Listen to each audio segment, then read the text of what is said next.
The executive order the president will release today is in exactly that direction, which is we need a comprehensive all-of-government framework to address the emerging risks and opportunities that digital assets pose. And the financial innovation underlying and the technological innovation underlying this boom has a lot of potential benefit, but the risks and the costs are increasingly becoming apparent, and we need a 21st century government structure to actually address this. So a lot of what we're doing here with this executive order is putting in place a framework to work across agencies of government, including independent agencies like the SEC and the Fed that have an important role to play, and put urgency and purpose around the core areas that we see as risks.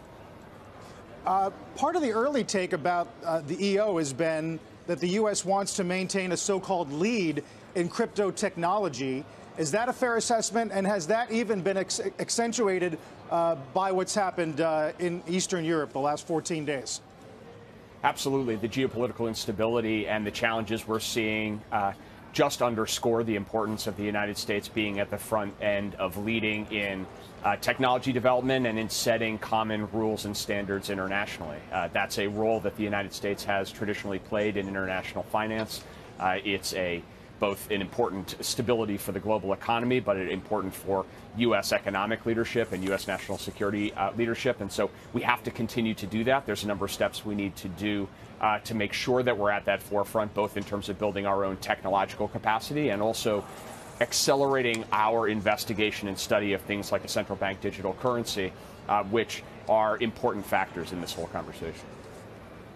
Brian, obviously this is going to be a broad-ranging effort in covering all aspects of this new world. But is the energy usage of Bitcoin mining at all an element of it at a time when we're kind of wondering about being more efficient in terms of how we use energy and what we pay for it?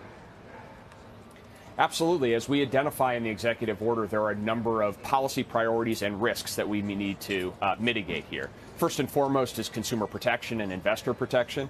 That's top of the list. Maintaining U.S. global leadership on this issue and technologically, as Carl just mentioned, and also making sure that we're doing this consistent with with goals towards sustainability and climate, and also doing this with a nod toward unintended consequences. This is one of the unintended consequences of the technological development, and we're going to need to figure a path forward to responsible use of digital assets that doesn't exacerbate consumer protections, doesn't undermine U.S. leadership, doesn't undermine our energy security as well. There's definitely pathways to do that, but we need a much more deliberate approach as we think about the